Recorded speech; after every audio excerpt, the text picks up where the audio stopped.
Começa agora o programa que dissipa mitos e enfrenta até os temas mais difíceis do mundo da cerveja. Apresentado pelo grão-mestre das piadas ruins, Henrique Boaventura.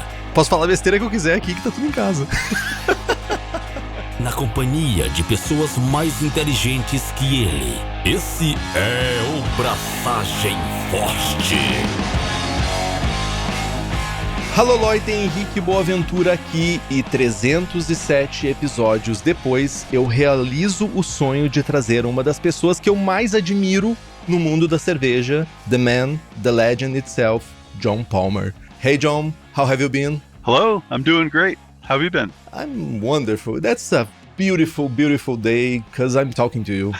It's an honor to have you here in my humble podcast. Well, thank you. It's really an honor to be here. It's good. I've known you for many years, online, and so it's good to be talking to you in person. Oh, how lovely.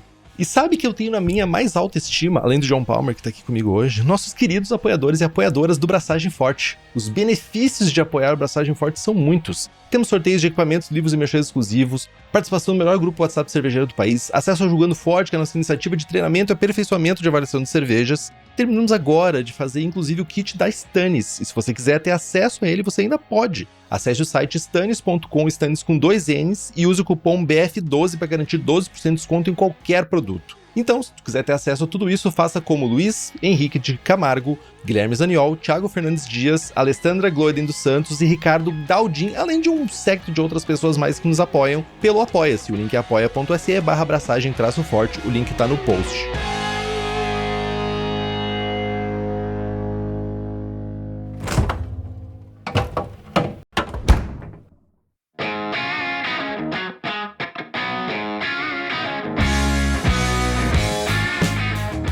Então, sobre o American Strong Ale, por que eu não vou botar John Palmer, meu convidado, meu amigo, pra ficar falando em português, né? Então, essa parte farei eu.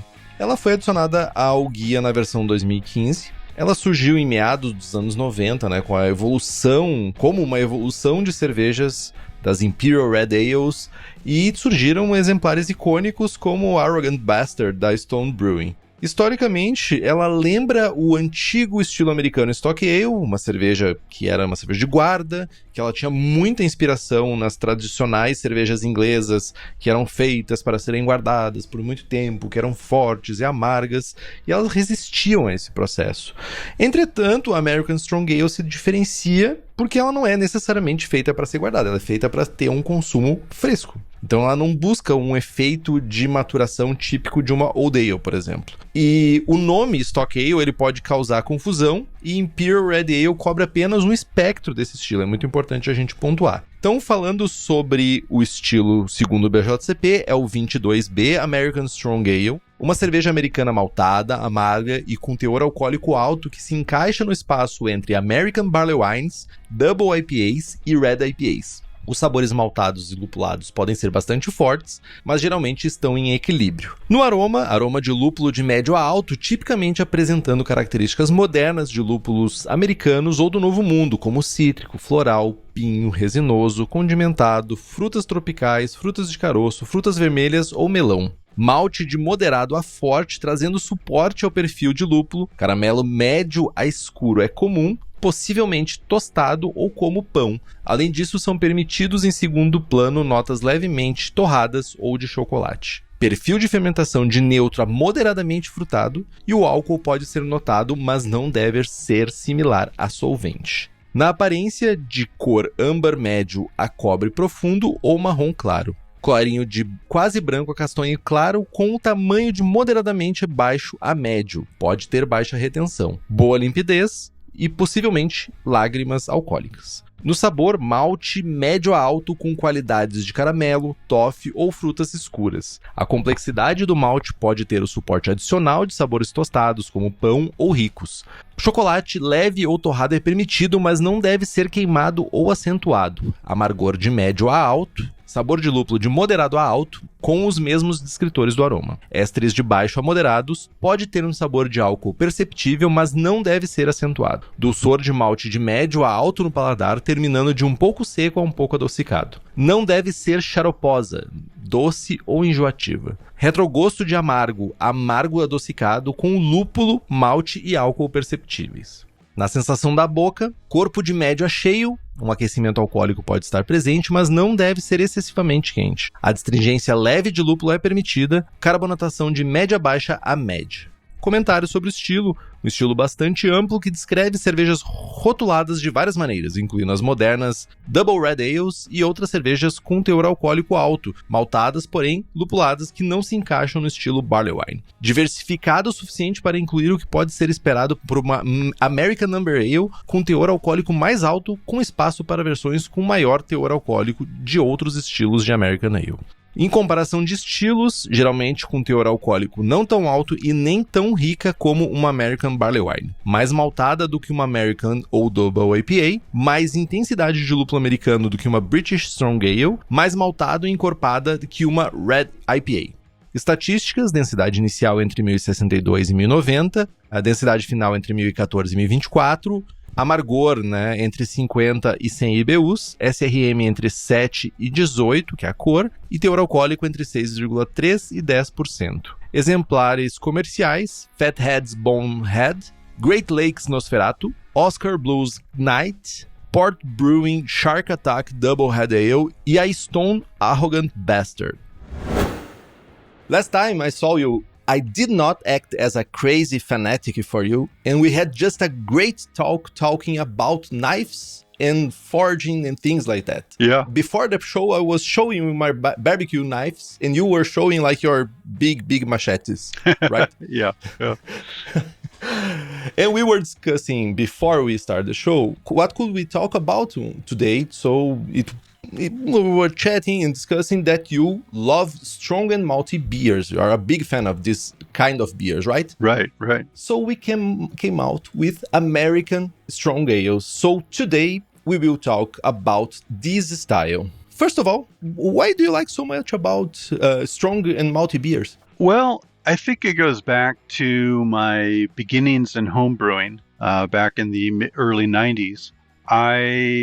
We in the United States, we grow up with American adjunct lager, light beers, not just base malt only, Pilsner malt only. When I was in college, I also developed a taste for dark beers and like dark American lagers or Munich Dunkel style beers. But when the craft beer revolution hit, around in the early 90s and late 80s, early 90s, American Amber Ale became a standard style along with porter and stout that you would see at craft beer pubs. And I really liked that style because it was much maltier than other American beers, very rich, and yet it had a significant bitterness to it. It was balanced.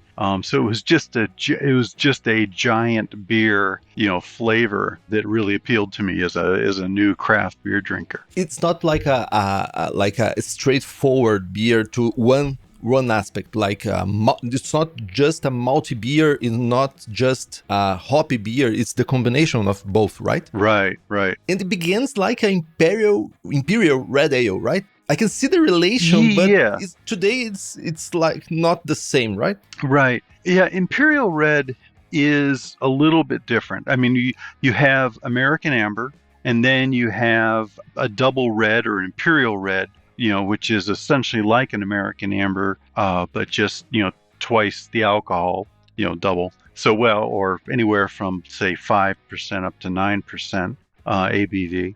What makes American Strong Ale a little bit different than Amber or Imperial Red is more of a toast character, more of a Munich dark bread crust character coming in. So American Strong Ale has this increased maltiness that you get from a Munich malt or a biscuit malt, adding some toast and bread crust flavors in to the caramel and the base malt. can we say that the difference is caramel forward beer versus like a malty richness beer? Yeah. The basic difference? Yeah. It's, subtleties between different brewers.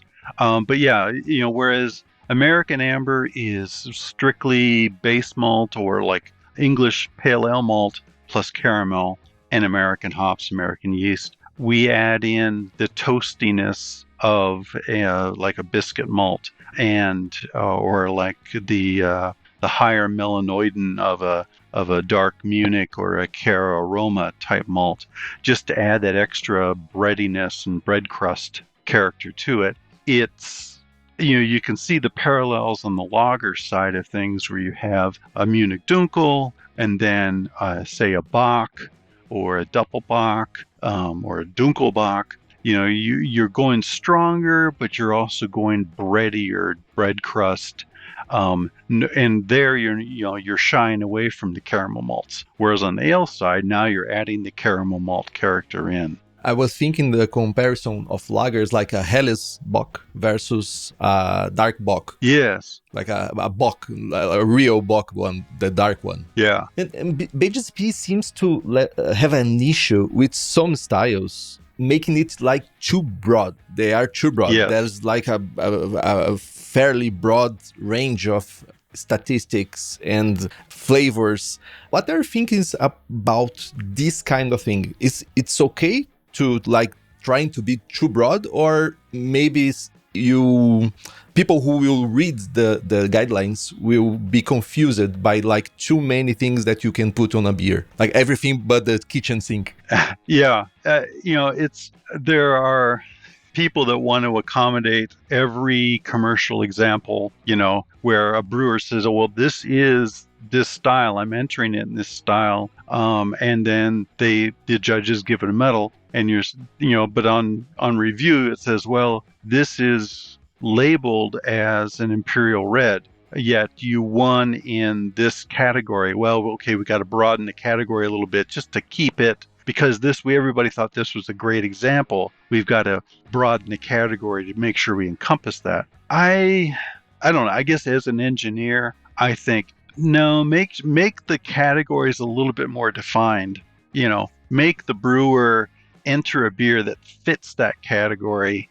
Because, I mean, as a judge, I'll kick a beer out that, it's too strong or too much roast character or not enough hop balance. It's a great tasting beer, but it's not to style. And I don't want to sound like a style Nazi, but I think of beer competitions like dog shows. You got to enter the right dog if you want to place in this dog show.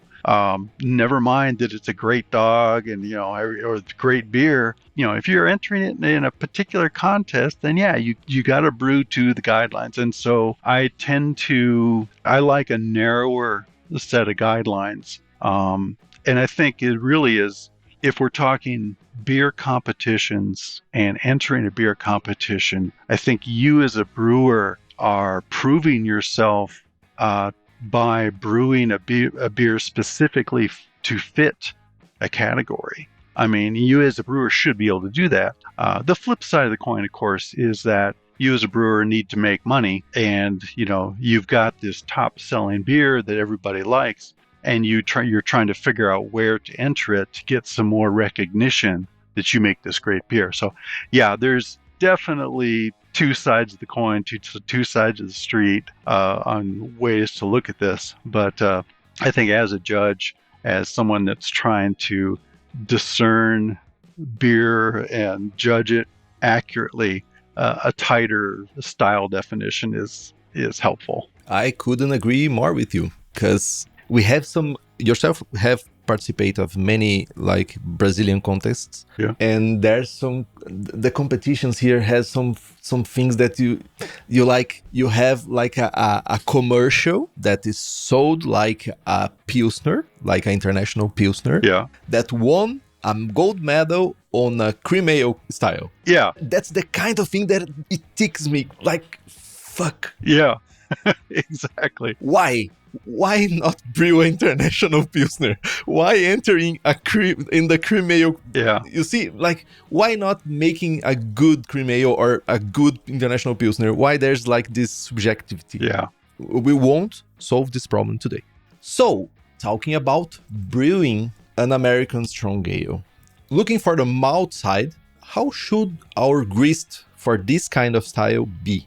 Like base malt and special malts. What should we aim for the grist? Okay. Well, in my opinion, I think we're looking for 80 to 85% base malt. Now, it could be a Pilsner malt, but I think preferentially a pale ale style base malt is better. Any pale ale or like a European pale ale that has more character to the malt? An English pale ale malt, yeah, a little bit more toastiness, a little more maltiness than Belgian, maybe. Yeah, certainly that would work.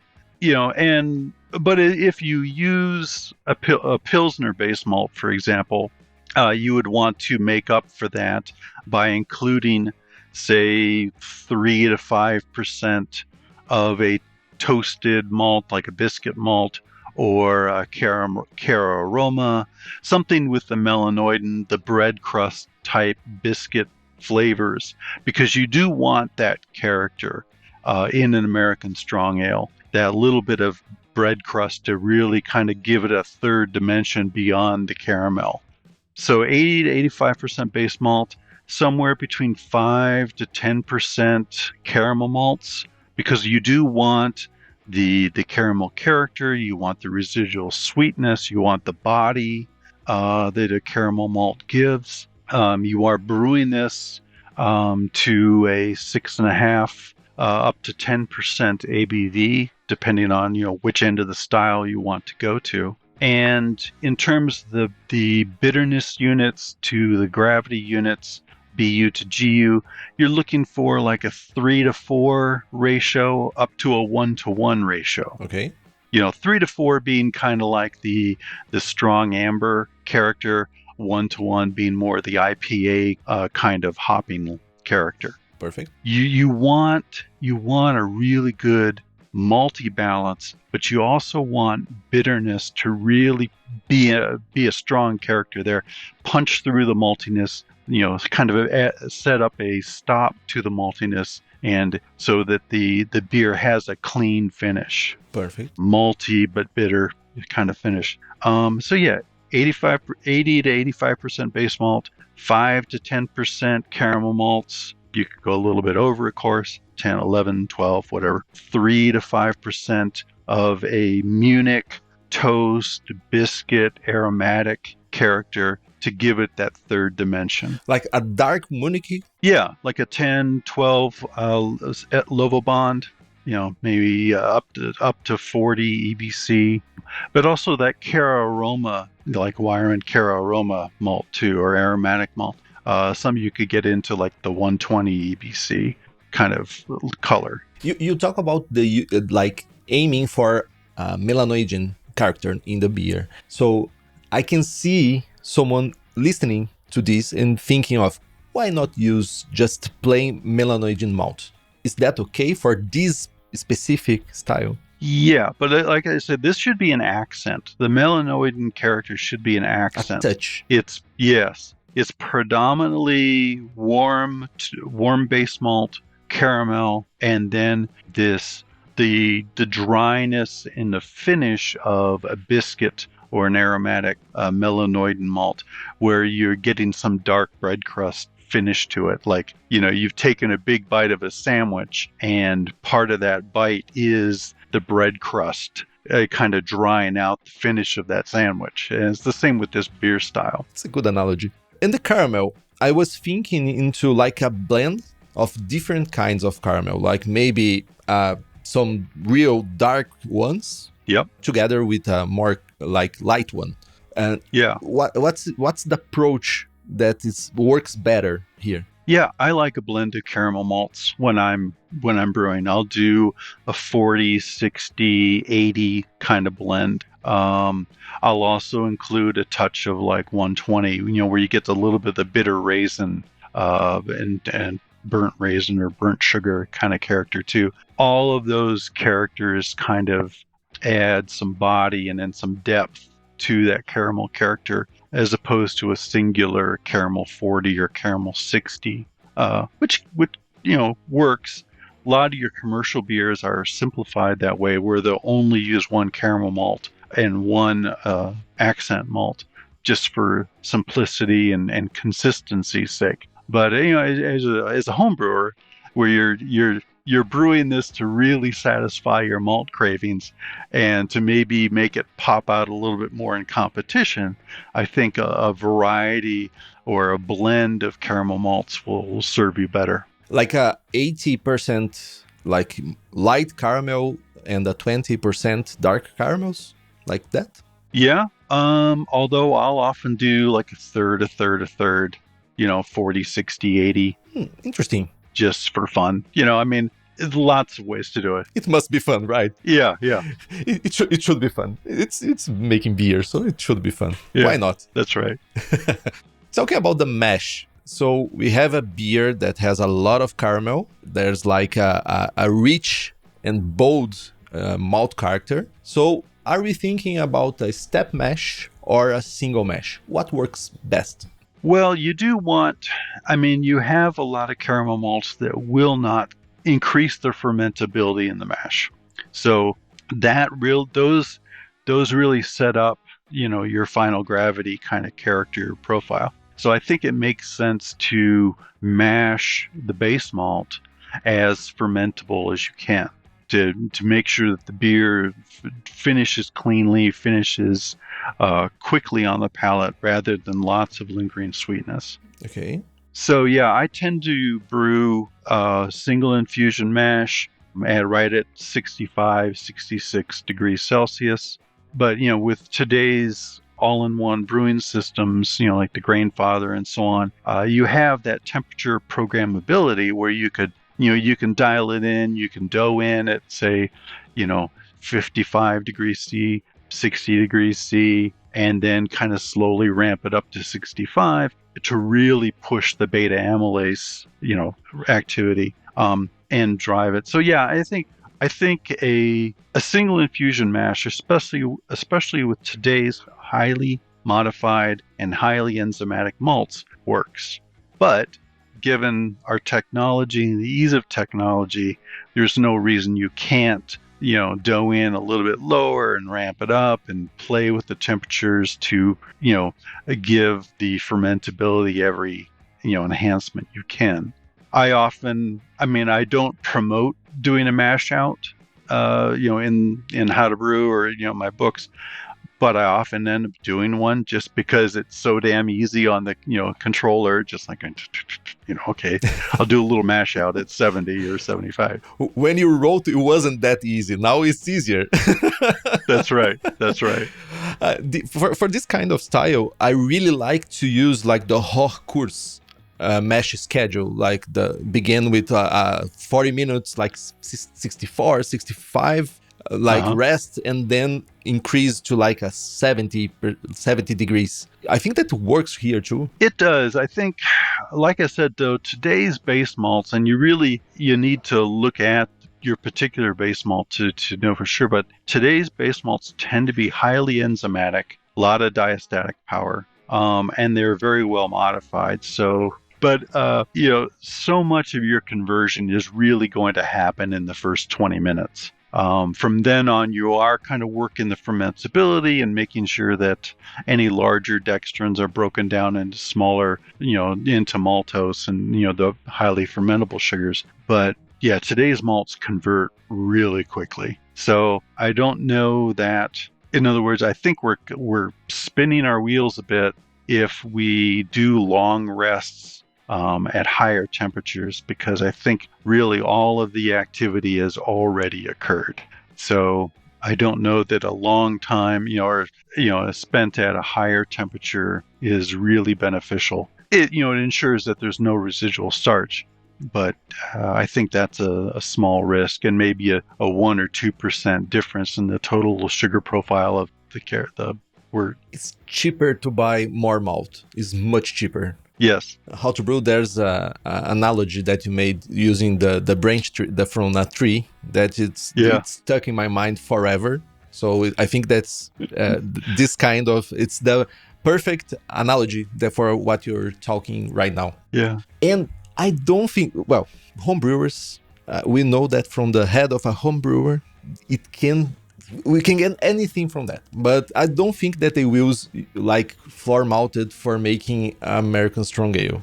It's like throwing money. Oh, yeah. So the base malts that we have access will like be like highly enzymatic, and it will work. Yeah. Right? Yes. Yeah. Perfect. Se você quiser leveduras ale, lager, brett, bactérias, o lugar certo para comprar é na Levtech. Ela tem de tudo para tuas cervejarias, desde consultoria até leveduras. Além disso, ela também tem leveduras para outras bebidas, como hidromel, cidra, uísque e cachaça. Então entra no site levtech.com.br e faz as tuas compras.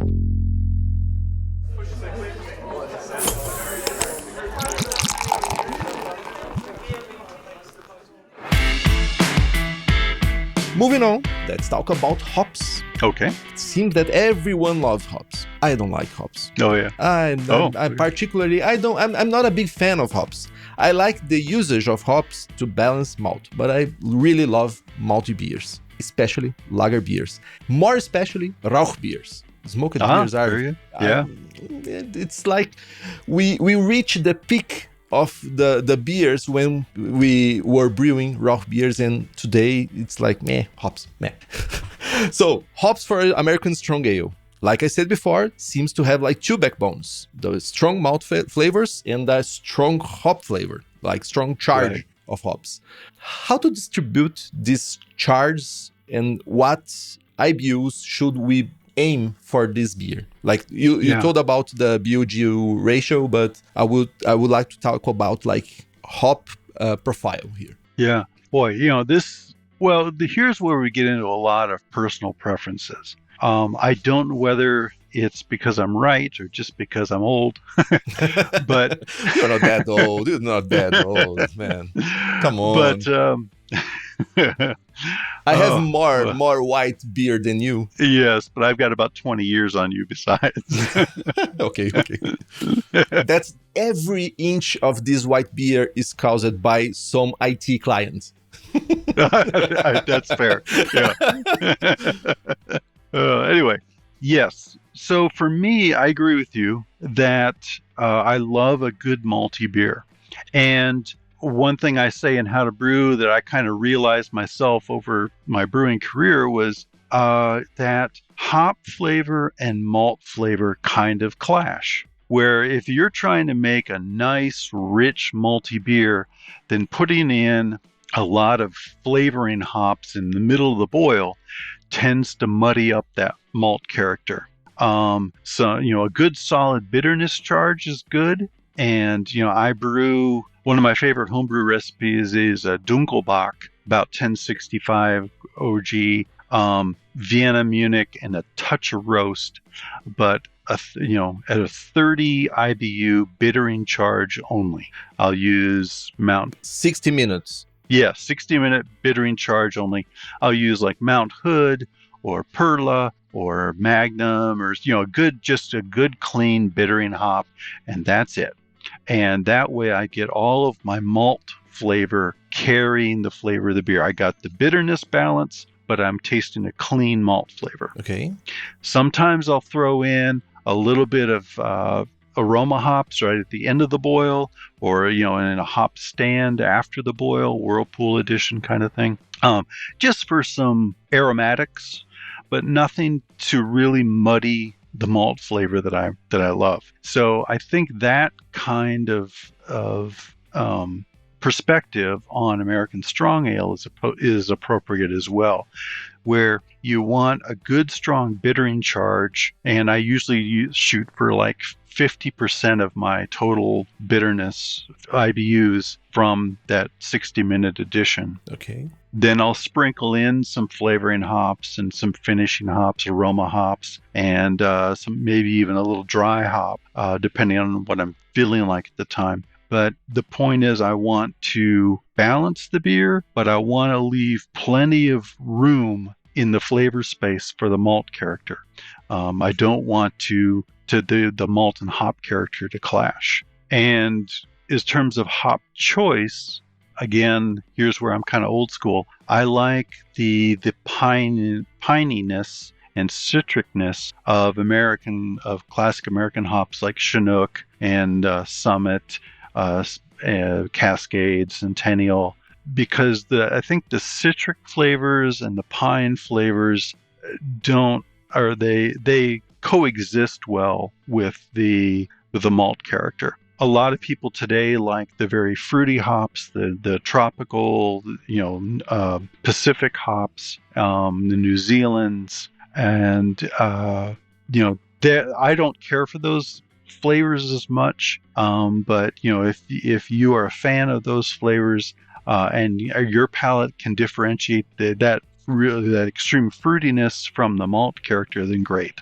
For me, I think a little bit the more citric pine works better. I was going to ask you about this kind of hops, like these modern ones that are really strong flavors that like go through the beer and sometimes even unbalance the beer. And I was thinking in my head, I have the Arrogant Bastard that I have never drink like fresh, like from the brewery, but I got a decent one, and it doesn't seem like a hop showcase, if you know what I mean. Right. It's like a really malty beer with classic hops, like. I don't know what hops they use on our Arrogant Bastard, but it seems like some Cascade and seems like some Chinook, like you said, like really classic, like a citrusy, but not like orange or grapefruit or things like that. Right. Like it's like a generic citrusy profile, Yeah. And it seems like this kind of style, and also the American Amber Ale, like together with some kind of resiny hops, it works just wonderful for me. Yeah. The pine I think the pine works alongside the malt character. I don't know why they're complementary, but I think it's because maybe our brains can separate those two flavors for us well. And so we can appreciate each and they don't seem to clash. Likewise, I think the orange peel character of like a Kvike yeast works well with dark beers because you get kind of the orange and chocolate kind of pairing that we are used to from other foods. So I think that combination works well too. I like that character of the Kvike yeast, the Voss strains, where you get a little bit of bitter orange going on. I think it works well with these dark beers or darker beers like American Strong. We call here in Brazil, there's orange jam. Yeah. For this specific character from the Kvike yeast is like, we call it like orange jam. That's nice. Yeah. Good description. But back to the hop chart. So 50% of a good, like clean, strong, like for bitterness hop, right? Yeah. Like Magnum, Pato, something like that. Yeah. Chinook. Yeah. And then the other 50%, like a 30 and 50 minutes additions. Yeah. 15 minute. I have kind of avoid the 30-minute time zone. Too much time boiling the hops, right? Yeah, but some maybe half of the remaining. So we got 50% bittering, 25% in a 15-minute addition, okay, and then another 25% in whirlpool or dry hopping. Okay, so in varieties, so like Chinook, Cascade. I know it's a personal preference, but sure, you think that works like with Chinook, Cascade, and Centennial, Citra, I think still works well. Any hop that you use should not have a strong onion garlic. So avoid those sulfury onion garlic characters in your hops. I think because that's where you start clashing. I don't know. Some people like the real dank hops that are out there these days. I don't care for them. I guess too many associations of of bad homebrew from those kinds of aromas, not coming at it with a clean memory. But the cleaner citrus, pine, I think work real well. The touch of orange works well. So I think if you want to add some New World or the New Zealand Pacific type hops to the finish, that might be kind of nice, and a little accent there, a little top fruit. But yeah, I think depending on your personal preference, some of the new New Zealand hops, very fruity characters, as an aroma hop or a dry hop, could add a nice layer of complexity on these beers. But again, we don't want to muddy the malt character. That is a principal character of this style. Perfect. Falando em lúpulo, se tu quiser toda a miríade de lúpulos selecionados nos Estados Unidos, dentre eles lúpulos que provavelmente vão cair uma luva para sua American Strong Ale, entre em contato pelo site hopscompany.com. Vai lá e chama a pessoa que já te atende ou manda um direct para ter acesso à safra nova que tá linda. Faz isso e diz que ouviu aqui. Moving on to the boil-wise, 60 minutes is enough for the style, or you recommend extend the boil to achieve a different flavor profile, like the melanoidins and things like that? Yeah, I've always done it just a 60-minute boil, with the addition of specialty malts to give me some of those melanoidin characters, as opposed to, say, a no specialty malt longer boil, where I would develop the melanoidins in the boil. Yeah, my brewing experience, I always go for a 60-minute boil and add a specialty malt as I see fit. Extra boil seems like too much work for me. I'm aiming in shorting my brew day. So if I can make a beer in 3 and 3.5 hours, that's the sweet spot for me. So aiming longer. I prefer to use special malts for this. Yeah, I think, certainly a longer boil is one option, but I think you introduce more variables into the flavor with a longer boil. You could introduce extra melanoidins that you wouldn't necessarily want. Some of the inky kinds of flavors could result, depending on all the various factors that go in. So I try to keep that boil time consistent and then add malts as I see fit. Keep it simple, right? Yeah. Okay. This style asks for a neutral to a moderate fruit fermentation profile. Yeah. What path do you think that works best? Aiming on a very neutral strain Kaleo, US05 kind of thing, or maybe looking for some kind of English ale, something brings some fruitness and red fruits and things like that. What do you think that works best here? It's a bold beer. There's a lot of flavors competing here, right? Oh yeah. It's where you want that complexity to come from. The style started out with the Cal Ale yeast, the neutral, CO1 type yeast, but one aspect, of course, is the East Coast strong ales, where they were brewed with a London type yeast strain. So you got some fruit character from there, a little bit more fruit character in the fermentation. And for that, you could say adjust your hops and malts accordingly. If you're going to get some more fruit character from the fermentation, some of the richer melanoidin, so that a little bit of that plum or peach, the aspects from a London ale strain. I tend to brew it, with the Cal Ale and cleaner fermentation profile, and then try to pick up those characters from my hop additions. Here seems to get tricky. If you use those modern hops, really fruity modern hops, and you use a London ale, it could the beer can get too fruity. Right. Excessively fruity. Yeah. Is that possible to get excessively fruity? Yeah, well, it changes the character of the beer, and it really it would move it away from like an American strong ale to a London or like a British old ale, maybe kind of character. I'm just saying that you really start drifting outside of the style guideline, or at least the perception of what that style should be. If you like that beer brewed that way, great. But if you're trying to enter it in a competition for American strong ale, I think the judges would say, yeah, not quite. Not as good as this example over here. So, pick your battles. That's John Palmer saying. It's not Henrique, it's John Palmer saying. I always say the same thing, and people, you don't know what you're saying. People must brew what they think they should brew. You can brew everything you want, but if you want to put a beer in a competition, brew to the style. That's the mantra for me. So fermentation temperatures. So you're aiming for a neutral. So I'm thinking about 70, 80 degrees Celsius, right? For the Kaleo. I'm not sure I heard you right.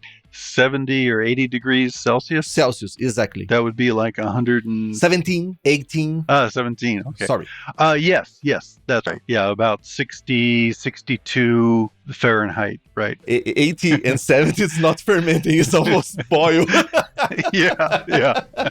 Sorry about my misusage of the word. Yeah. So neutral, like 17, 18 degrees works fine. So if you are aiming for a English ale, you should aim for like 20, 21 degrees Celsius, right? Yeah. Okay. And if you're going to use a Kveik Voss, then I would go to the cooler end for that. So 35, 37 degrees for a Kveik Voss strain. Do you think there's space for a Kveik fermentation here? Really? Oh, yeah. I've done it. Yeah. Really? Yeah. Using the dry one, the dry yeast from the Voss. Whoa. Yeah. I never think about it. Yeah, during COVID, my wife made me get rid of my fermentation fridge. She just said, you're taking up too much space, too much electricity. So I had, it's summer, it's 35, 40 degrees in the garage. And it's like, okay, I'm going to brew with Kveik. Well, then, of course, it cooled off. So I had to wrap a firm blanket around my fermenter to keep it warm in the garage. But, so I used the Kveik Voss at around, it was around 37 degrees Celsius. And that orange came out beautifully, worked really well with the dark malt. Very drinkable beer. I really liked it. I mean, would it have placed in a competition for the style? Maybe not. Maybe someone would have picked up that fermentation character wasn't quite right, or at least different than the rest. But boy, for a very drinkable beer, I thought it was a great. I'm thinking about the mouthfeel that comes from the Voss yeast. Like there's glycosidase. There's like some kind of I don't remember exactly what came from the yeast, from the Voss Kveik yeast, that gives like a mouthfeel, a different mouthfeel, like a more full mouthfeel, a fuller. Yeah. So I think that like it won't like, I don't know. It will be into the style, even so. I don't think that's too different. It's like a little bit of different fermentation profile, right? Yeah. Okay. I think it would, it tastes great. So that's all. Yeah. It's all that matters, right? Yeah. And no matter what kind of obstacles it's on our way, we will ferment something. Right. So, water, your helm. I have your book here in Portuguese. I must try to next time to get your sign. Oh, but what should we aim for the water profile? I know that Gabriela Lando right now it's crying because she always loved that I talk about water. So what water profile should we aim for? Yeah, you should go for a balanced or high sulfate water profile. You have a lot of specialty malts, so there's going to be a strong maltiness. What you want though is keep that finish kind of dry, so that the beer isn't too filling and doesn't linger too much on the palate. So I would go for residual alkalinity of say around 0. Maybe minus 25 up to plus 50. Depending on how dark you're making it. Okay. but kind of near zero residual alkalinity, good strong calcium presence, say like 75, 100 ppm calcium. And I would want the sulfate at around 75 to 100, 75 to 125, and chloride 75 to 100. Maybe a little bit more sulfate than chloride, but fairly balanced. Yeah, almost like a bit higher, right? Just a bit. A little bit higher. Yeah. Okay. And carbonation, like 2.5 volumes.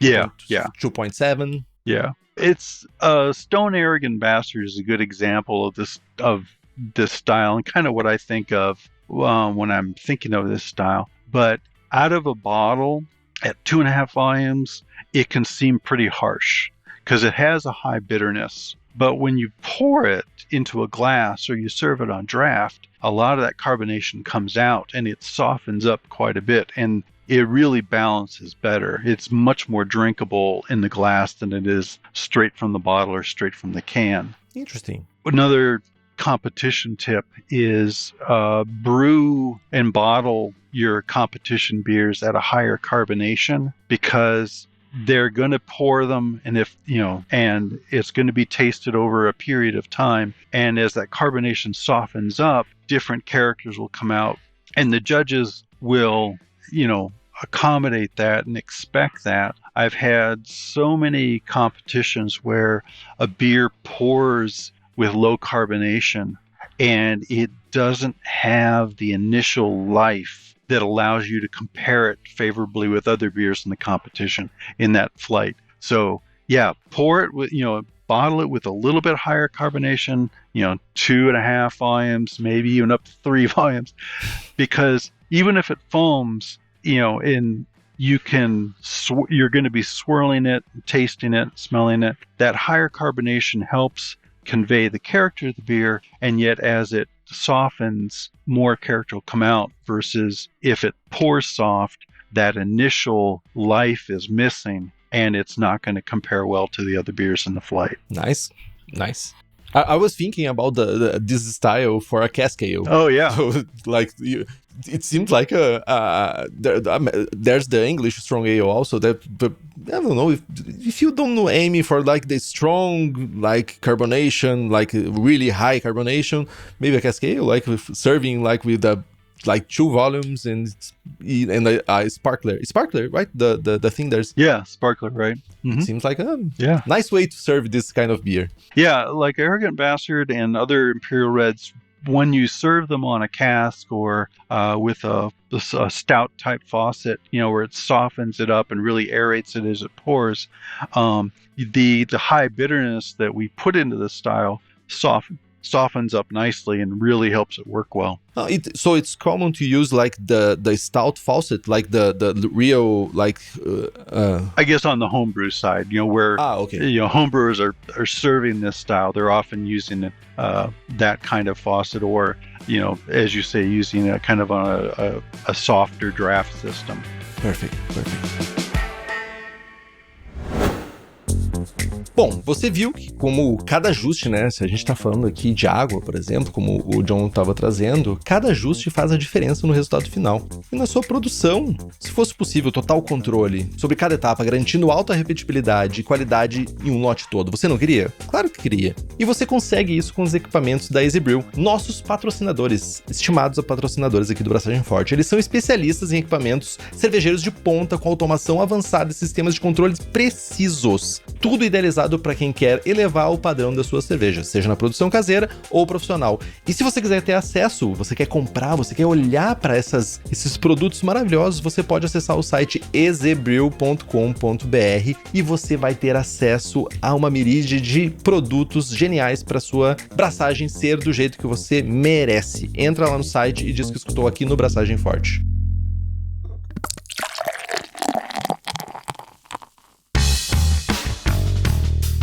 So, books. I know that you recommend your books. So, any book that say something about the style, specifically about the style? You can say how to brew. It's okay. Well, I guess that one I don't talk about it a lot. The IPA book by Mitch Steele, I think, is a good one. He talks about it. Yep, there we go. That's a great one. There's the book from Stone, not the Stone one. I think that's the I don't have that one. I also don't have the one, but I think there's a book wrote by Stone. I think you're right. I don't remember the title of it now. Me neither. And I don't remember. Yeah. Search in Amazon. You will find some book about like Stone brewings. Mm-hmm. So could you please, John, for we are coming to the end of the episode here, could you please share with us your recipe for American Strong Ale? Sure. My recipe in how to brew is I call it Confident Bastard. And it is 13 3/4 pounds or 6 1/4 kilograms of pale ale malt, a half pound of Briess Victory malt, which is like a biscuit malt, toasted malt, and then 1 pound of Weyermann Cararoma. Okay. And that's at 150 Lovibond. And this is for 1070 original gravity. Perfect. 20 liters, right? Yeah, 20 liters, right. And then I use Chinook Centennial Cascade throughout the hop schedule, going for, like I said, half of the IBUs in the bittering charge. Okay. And then spreading it out from there, 15-minute Whirlpool edition plus dry hopping for a total of about 75 IBUs. So I'm kind of using a 1-to-1 gravity or bitterness to gravity ratio here. And that's kind of pretty much in line with what we've been discussing. This particular recipe doesn't really have much in terms of like a caramel malt character. This one's a little drier. Like the more straightforward, like? Yeah. Heavy focus on the dry malt or the Bach kind of character. As opposed to like the Imperial Red. I think I've got an Imperial Red recipe in here, where I would add in, like the 10% caramel 60, or split it up like caramel 60, caramel 80, for a little bit of variety. And this recipe, you ferment it with Kale Ale or the Kveik one? Yeah, with the Kale Ale. Kale Ale, okay. And then the like the lower side, like 17, 18 degrees Celsius, right? That's right. That's right. Perfect. Nice, cool fermentation. Yeah. And 2.5 volumes. Yeah. And that's the recipe. Okay. Any more tips, John, that you would like to say for someone who's brewing like American Strong Ale, or we check everything here? I think that pretty much covers it. I can't think of another detail to add at the moment. Oh, perfect. John, I must say in my name, in the name of all people that listening to me talking over and over about all the admiration that I have for your work, the past hour was like a dream come true for me. Really, really, really, really. Oh, well, thank you. Thank you. I would like to thank you, and also say that the doors of Brassagem Forte are always open when I don't know, if you wake up one day saying, I want to record an episode with someone from Brazil, the doors are always open. So please, you have home here. Okay, thank you. I'll try to think of another topic we can do. Maybe Christmas beers or something. It will be nice. It will be so nice. Please, let's do it. Okay. Thank you. So, John, thank you so much. See you next time. Thank you, Henrique. Take care.